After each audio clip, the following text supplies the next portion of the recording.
बाकी मर्दों की तरह आज रात का मजा लो। तुम्हें जानता नहीं हूँ, पहचानता नहीं हूँ, कहाँ से आई हो, किसने भेजा है, कुछ पता नहीं है। मेरी बीवी घर पे नहीं है और इस हालातों में अगर मेरी बीवी आ गई और उसने मुझे ऐसे देख लिया तो बहुत हर्ट होगी और मैं उससे बहुत प्यार करता हूँ।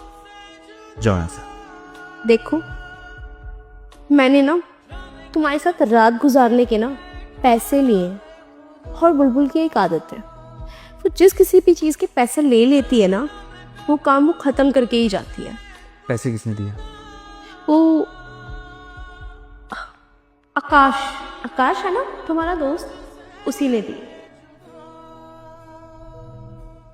झूठ बोल रही हो तुम। तू मत देखे बेटे, तू इतना शरीफ थोड़ी ना है।